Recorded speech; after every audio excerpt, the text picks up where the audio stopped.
Hund. Sweat. Ja, das war dein Hund. Und der Bahnverkehr musste über Stunden eingestellt werden.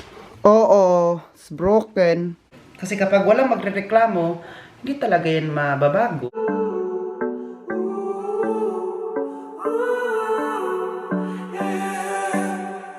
These skies have a different light. Why noise that keeps me up at night? I can't help but think back to you. Hello guys! Welcome back to another vlog! It's me, Oliver Cagas. Guys, tingnan nyo na po ang mukha ko. Hindi ko talaga to, hindi talaga ako nagpunas ng mukha kasi po gusto ko po ipapakita sa inyo kung gaano po ako ngayon ka-sweat or pinapawisan. O, tingnan nyo, hanggang dito, basa na siya. Tingnan natin yung kilikili natin. Ay, hindi siya basa. Napiriho ko dito. So anyway, bakit po ako pinapawisan? Kasi po, galing ko sa trabaho sa hotel. Back to hotel work na po tayo. Back to work. Back to routine na po tayo. Kasi po, tapos na ang beauty pageant ni Ate Pamela. So ngayon, back to kuskus para may money. So, grabe ka guys. Grabe, pinubuhasan. Grabe, pinapawisan talaga ako. Yung mukha ko, Oh, no. Grabe po kasi dito ngayon ang Germany guys. Kasi, very, ang temperature natin dito ngayon ay 30 degrees. So, kahit maglakad ka lang dyan sa labas, papawisan ka na. Kahit kunti, isang minuto ka lang. For example, galing ka sa, naligo ka, punta ka lang sa labas ng 1 minute. Ano ka na? Very dry ka na. Yung buhok mo, madry agad-agad. Tapos yung balat mo dry. Basta, pawis ngayon. Kaya po, yung mga tao ngayon, di ba, sabi ko sa inyo na palagi umuulan, yung summer namin dito ay kasi dahil po sa climate change. So ngayon po, straight this week, init talaga na 30 degrees. Kahit gabi ka guys, gusto mo na lang na ayaw mo na magsuot, ayaw mo na mag-blanket kasi super! Talaga ang kainit-init ng Germany. So, napapansin ngayon dito, wala si Dad Uwe at si Dad Egbert. Nandun po siya ngayon sa Ziegen kasi si Uwe, meron po siyang sa kanyang, punta siya sa dental clinic kasi po yung ipin niya, kailangan, something doon na kailangan gamutin. So, andun sila. So, ayan tapos ako sa trabaho. Oh, grabe yung pawis. Oh, pawis talaga siya guys.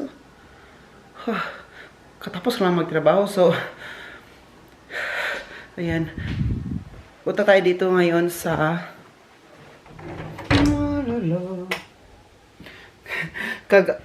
kagabi po pala, may sabihin ako sa inyo. Hey, what's your problem? I want to transfer money to the Philippines from my Filipino friends. But I can't find the legit app how to transfer money. Oh, worry no more because I have an answer for that. Sending money to the Philippines is accessible than before. Just use the Sendwave app. You can download the app on your iOS or Android. And now I will show you on how to download the app. Just go to the Play Store and look Sendwave. And after that, just register using your full name and email address and phone number. And after that, use my code KAGAS to get 15 euro for free. And now I will show you on how to send the money. And continue to send, verify your identity, and they will receive the money usually within minutes. The minimum transfer amount is $1 or €1. And the Sendwave app has an excellent rate. They will receive the money usually within minutes. Wow, sounds fantastic. Is there a promo code? Yes, of course. Make your first money transfer with 15 euro or $15 free credit. Just use my promo code KAGAS. That is CAJAS. Kung pera padala, Sendwave mo na yan! Andyan kami sa labas. Wait lang ha. Lagay ko lang muna ito. Gabi po guys, andyan kami sa labas, chika-chika kasama yung mga parents ko. Maglinis lang ako dito ha. Nag-inom ng wine, dyan sa labas, dun sa terrace, yung mga, Alas 11 na ng gabi. Kasi po, bakit kami sa labas nag-upo-upo? Kasi po, kagabi, merong mga meteors. Meteor garden. Oh, baby, baby, baby. Mga meteor ba, mga bunlalakaw, mga falling stars. Kasi po, sabi ni Uwe, ayan mga falling stars ng Oliver, bakit sila nagsabay-sabay ngayon? Kasi po, 1,000 years niyan sila, kaya ngayon nahulog na sila. Sabi niya, namamatay na daw. Hindi nahulog, namamatay, kaya nahulog. So, sabi kasi sa news kagabi, by August, ay merong mga meteors na magsabay-sabay talaga kapag clear ang sky. Pero kagabi, clear ang sky, but after mag-clear ang sky, cloudy na naman, hindi naman makita yung mga stars. So, ang lieg ko talaga kagabi, parang zebra or giraffe na, gano'n talaga, katulala sa lupa. Palagi ako nakatulala sa langit kasi titingnan ako ng stars kung may mahulog. But, fortunately, nakita ako ng maraming meteors. Sabi ko, Looy, sa buong buhay ko, first time ko po makita ng meteors, pero hindi ako nag-vlog kagabi. Sayang. Kasi kagabi, bakit hindi ako nag-vlog? Nag-inuman kami sa labas ng white wine. Tapos, parang inano ko lang yung walang social media, hindi kami nagsa-cellphone kagabi. At yung usa-usa lang kaming magpamilya, like a normal tao ba? Normal na walang ginagawa, walang social media, walang cellphone, hindi din ako nag-vlog. At saka naman guys, yung nag-usap lang, titingin sa langit kung may mahulog talagang meteors. Tapos, una nakita ako kasi si Dad Uwe, si Egbert, pupunta na sa loob. Kasi parang sabi na, wala ko nakita, Oliver, wala. So ako naman, ganun. Sabi ko, hala, andyan na, may nahulog, isa. So ayun naman niwala. So, ang dalawa ay nasa loob na lumabas ulit. Si Dad Uwe, sabi niya, mga 1 minute, 2 minutes, nagtitingin siya.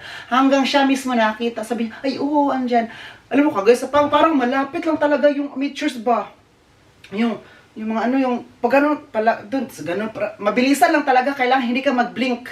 Kasi, just a blink of an eye kasi, hindi mo na makita, kailangan hindi ka mag-blink, kailangan, yung mata mo ay parang, pilakihin mo talaga para makita mo lang siya.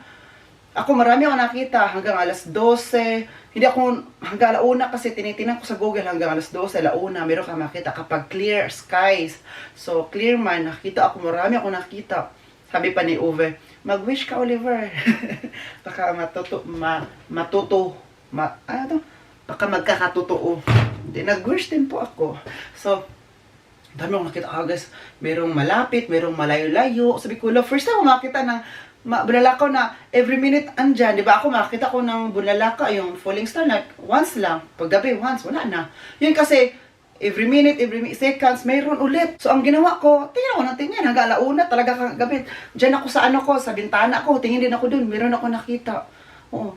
Tapos si Egbert, hindi siya nakakita kasi po, nauna siya pumasok sa living room kasi po nasira yung baso ng white wine kasi si Andy kasi nasa labas rin kagabi, tapos si Egbert sabi pa niyo, inom kami noon, nilagay mo niya yung baso ng white wine doon sa gilid lang ng upuan doon sa labas. Ito naman sa Andy, alam mo sa Andy na makulit yan kapag dyan kami sa labas, gagawin sa Andy, naglakad na siya, hindi naman yun pinaano ni Andy, parang natamaan lang ng kanyang tail. Pag gano'n, hulog. At saka, nasira. Kaya sabi ni Egbert, ayoko na dito. Pumunta na ako sa loob kasi si Andy lagi daw. Pumunta sa lang dalawa sa loob. Kami naman ni Uwe, titingin talaga. Ako, super duper, marami akong nakita. Ang tawag na nun ay pesteroids. Tawag nito sa mga meteors siya. Sabi ko, wow, first time mo makita. Kasi, kagabi rin kasi, sabi ko, ayoko muna matulog kapag hindi ako makita kasi once in a while lang tayo makita niyo, once in a blue moon, di ba? And I think every August daw, naglabasan talaga daw dyan dito sa Germany, Europe, sa USA. Oo, so dito kasi nakita ko talaga kagos na. So sabi ko, wow Lord, thank you for this experience. Kasi pag ganun, makasalamat ka lang talaga kasi buhay ka at na-experience mo makita ka ganyan at saka healthy yung mata, yung 5 senses. Kahit walang senses, kahit common sense na lang talaga.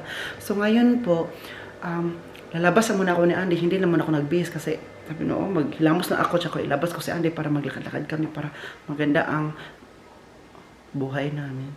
Healthy living kasi kami. What is that here? This is Brot? Graubrot. Typical German bread. Typical German bread. Ah, if you eat supper with this, no? Oh. They'll put some bread. This is the partner of the soup. Dieses Brot, das ist Was? typisch deutsch. What did you say? Typisch deutsches Brot. It's typical German bread. Ja. You can only see it in Germany. Ja. Originated in Germany. Maybe you can see it in other Europe countries, but originated in Germany. And now what you are going to do? Now I make it for Oliver. For Oliver? Posish man, Andy, this thing mo. Kuma, careful. Dadanak anima. Ja, dann kriegst du die Schnauze abgeschnitten. Warum ist es nass? Das war dein Hund. It's wet. Ja, das war dein Hund. Warum dein Hund? Oh. Now, with Käse noch? da ist Käse da. Da. Ich brauche noch Brot. Ich brauche noch Brot. This is the cheese. Gouda. Gouda yung. Okay.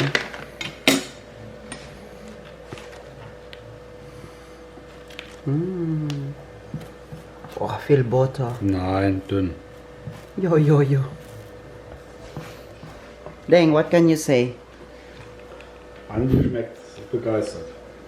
Do you like it, Anding? Wenn er Butter sieht. Dang. Tingnan niyo po sa Andy kagay. So, may light po ito yan. Tingnan natin. Wow! Nicht mehr?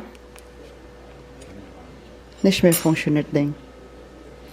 In Erntebrück ist eben ein Why is not?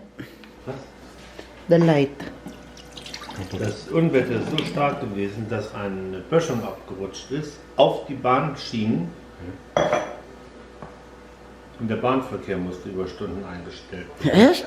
Nee, ist kaputt in die Straße von Zog, von der Zug. Ja. Echt? Straßen, wie heißt das denn, die Straße von Zug? Schiene. Wann heute? Gerade? Gerade eben. Nee. Ist so. Aber warum ist kaputt? Wegen Unwetter oder Gewitter? Es kam so viel Wasser runter, dass der Abhang abgespült wurde. Kagay sabi ni Daddy Uwe sa Entebrook daw. Sa Entebrook daw sa may daanan ng train ay nasira daw kasi po ngayon may unwetter o thunderstorm sa siguro sa taas ng kidlat or sa baha, ano ba yan, tubig. Hindi ko kasi alam yung Germany ngayon So, nasira daw, hala. Maano naman yan, kapag sira naman ang daanan, maano naman, may makancel na going to Ziegen, going to Antebroek. Hala, uy. Ay, naku. Bakit nangyari ang ginawa? Wow, thank you, Dad Igor. No? Yan, ito yung pagkain namin ngayon. Ngayon po, hindi kami kakain ng rice. Kasi po today, ngayon, gabi lang kasi ngayon, nag-bread lang kami at saka ito ang partner. Sabi pa ng dalawa, Oliver, this is a typical German dinner. Ito at saka bread. Sabi niya, kaya dandahanin mo na kumain ng mga ganito kasi isa ka ng German. Sabi ng dalawa kanina, joke na labas. Sabi ko, gusto ko ng rice. So, sabi ko, hindi na lang muna ako mag-rice today. Tomorrow na lang. Kaya sabi niya, itong bread na to at saka itong cheese at saka itong pickle. Ayan. Yun yung typical German dinner or pagkain daw ng mga German. Eh sabi nila, mag-practice ka na kasi isa kang German. Sabi ko sa'yo dong.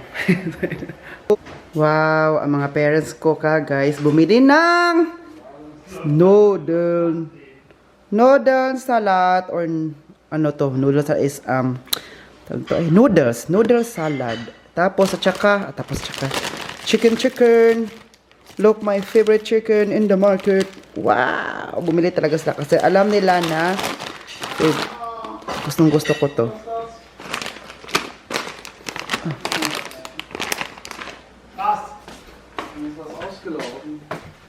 Was? Was ist passiert? Ja, guck hier. Oh, it's broken. Ja, der nicht, ne? Einer ist aber. Welcher ist denn broken? Nur eins. Ja, Das kann man noch zurück, alle. ja komm mal zurück, Alter. Wegen einem machen wir das jetzt. Guys, bibili kami ng honey. Honey or dugos. Dugos mo na sa Bisaya. Nasira ang isa, kaya tingnan nyo. Ayan, Der oh. ist kaputt hier. Nasira ang isa, kaya ayan, oh. Na. Honey, honey. Wir müssen es auskippen. Dami naman ito, eh. Wow. Lass mal hier. Das ist anders, no? Nee, das ist ja. Was ist denn hier? Blütenhonig ist das. Das ist Was willst du jetzt machen? vorsichtig raus. Hier ist noch was Klebriges. Es gibt auch hier an dieser Seite. Ja, ich gucke jetzt. Was ist passiert? Irgendeins ist irgendwie. Aber nur Ja, ein bisschen. Reklamation. Genau. Genau. Warte mal, stopp. Stop oder was?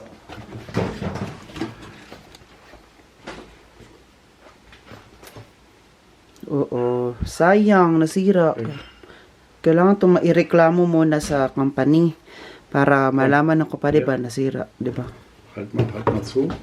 Was machen? Also, komm her. So.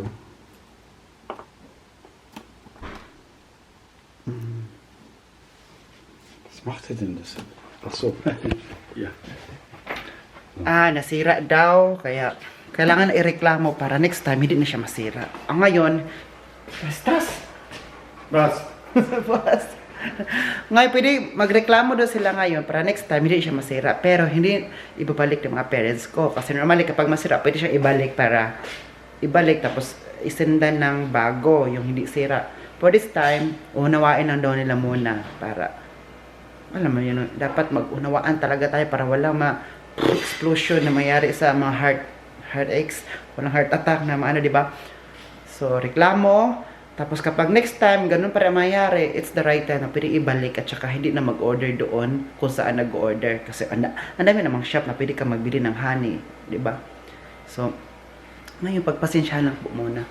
So, dahil po bumili kami ng chicken, bibili, gagawa ko ng sausawan ko para kakain po namin. Kaya guys, resume po ito ng vlog ko today's video. Ito, basa siya. Nilagay ko dito para mag-dry. Pinaano ko dyan ba? Pinasangit ko dyan. Pero ang pangit tingnan, parang papasatangit siya. Pero iganon ko lang hanggang mag-dry siya. Nabasa kasi yan kanina. Oo, kasi po, ito kasi, dito ko siya nilagay ngayon kasi nabasa siya kasi binasa ko. Kaya ipadry ko lang muna dyan. Nag-ano kasi ako kanina, naglinis ako ng mga salamin doon sa entrance ng bahay, tsaka sa mga salamin-salamin, mga door, kasi mga glass ba. Yan ang ginamit ko, tapos ginamit ko yung glass na palinis. Ayan. Lininis ko lang siya. Gawa tayo ng sausawan for today's video. Mga enjoy, mga dudong.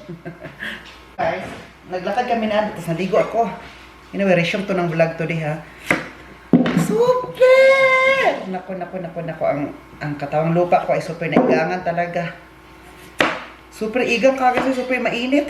Kaya po ang katawan ko super init, kaya naligo ako. Tapos mamayang gabi naman, before ko matulog, maligo naman ulit ako. Ganun lang ang buhay, ligo kasi po, ganitong season, kailangan maligo talaga. 2 times a day, 3 times a day. Dahil po sa super, tawag nito ba? Mainit. Yan. Mukuyos talaga si Junjun. Charot lang. Ayan. Gawa tayo ng sasawa. Ito, gorka. Kalimutan ko na anong gorka sa ano. Cucumber. Ito. Tapos, lagay ko ng kunting luya. Ako lang din ang kakain nito, guys. Baka sabihin nyo, kakain ng mga parents ko nito. Hindi sa kakain nito. Na-try nila to.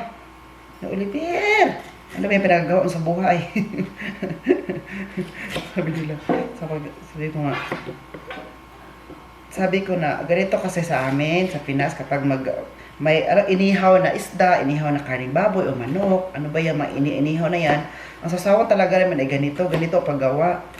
Kanila kasi bago lang sa kanila, kaya ang sa kanila kasi mga ketchup, mga iba pang sauce, sa atin naman ay soya sauce or toyo, suka, di ba? At ganito. Yung boses ko ba na iba, parang feeling ko talaga no, mag-ulitawon na ako ngayon. Ang boses ko, ibang.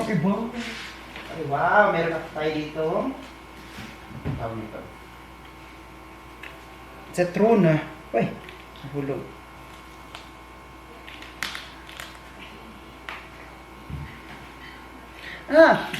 Ano pala ako guys, lagyan ko po ito ng sira. Sira. Why it's sira? Lagyan ko ito ng onion. Ito, pinaano ko na.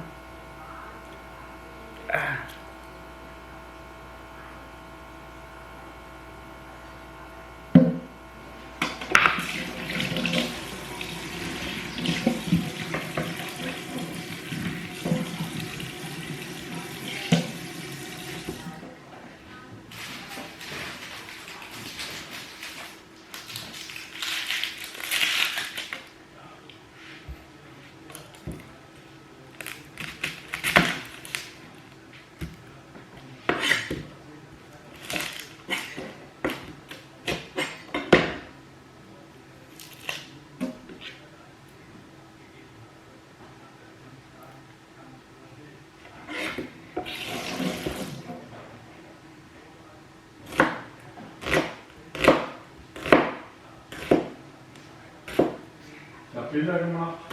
Und dann? Ja, so für mich. Hast du geschickt? Pinicturan doon sabi ni Dad Egbert na pinicturan doon yung honey para kung ano yung honey na nasira ba para ireklamo. Para at least 'di ba aware ang may-ari, aware yung shop na binilhan namin, 'di ba? Para next time, careful na sila. Kasi kapag walang magrereklamo, hindi talaga yan mababago, di ba guys? Kaya kailangan magreklamo din minsan-minsan para the next time ay may tawag nito ba? Mayyaring kababaragahan.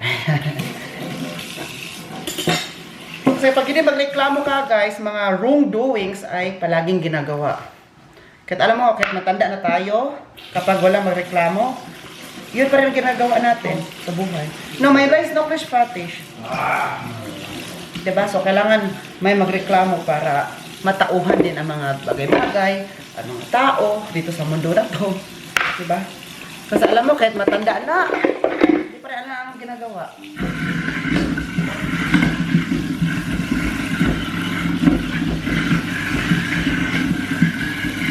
So, tapos minsan, kailangan din yung masampulan para may mangyari. Para mag-mature. Kasi kung hindi masampulan o walang wala talaga ring mangyayari, walang pagbabago. So ngayon, lagyan na natin siya ng soya sauce.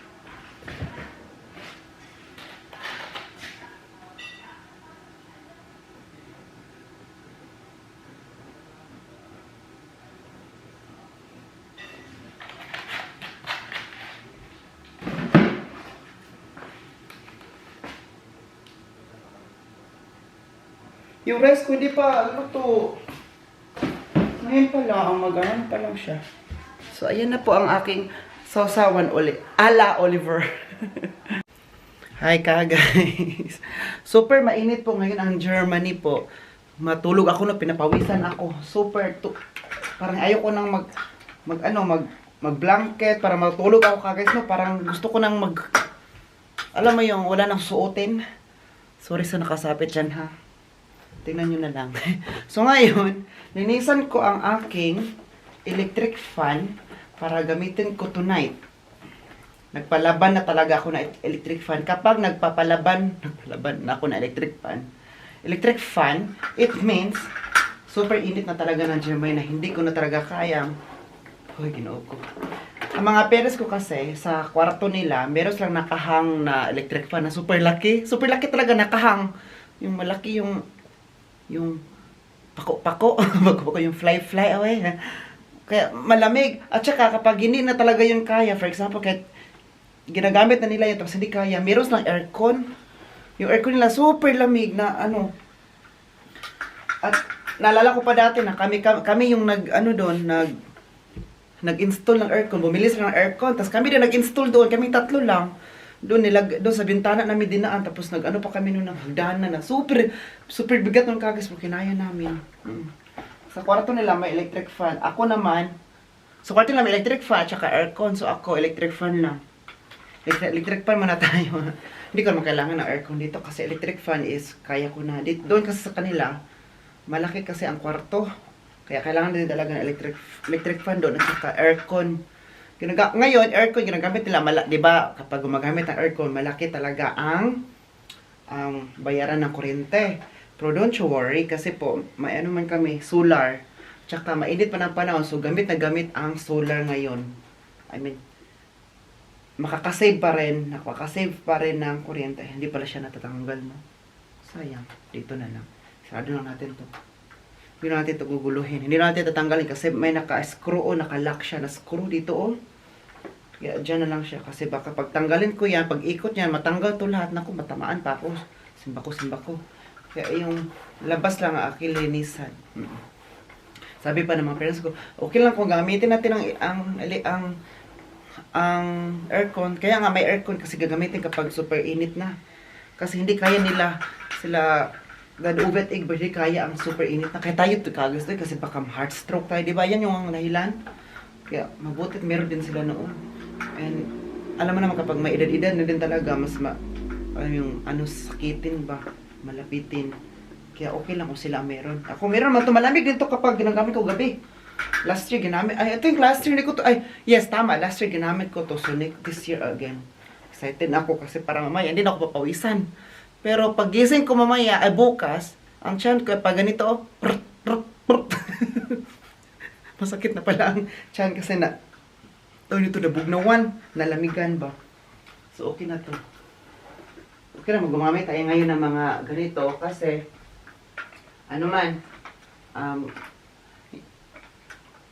tawag nito, may solar man kami, makatipid pa rin kami. At solar ngayon, full yung kuryente naman ngayon dito kahit i-charge mo dyan, hindi kami mag-worry kasi nga, meron kaming solar. Kaya maganda talaga pag may solar, makasave ng kuryente. Sa Pilipinas guys, yung kapitbahay namin, nakaasawa siya ng kano, American, may solar sa kanila. Kaya sabi ko, if ever may magkabahay man ako sa Pilipinas or yung mga kapatid ko ba, gusto ko ba na din yung solar, maganda kasi ang solar din, no? Makatipid ka talaga. Tsaka sa atin naman, palaging mainit. Kaya tipid din talaga. Oo. Maniwala ka sa akin. Maniwala kayo ba? So ngayon po, magkain kami ng hapunan. So diba, ang vlog na ito ay always eating. Nagluto ako ng steak sa labas. So ngayon, luto na. Labas na ako. At I am going to end this vlog. Sana enjoy po kayo sa vlog natin today. Please don't forget to like, share, subscribe. This has been Oliver Cagas. And then, cheers!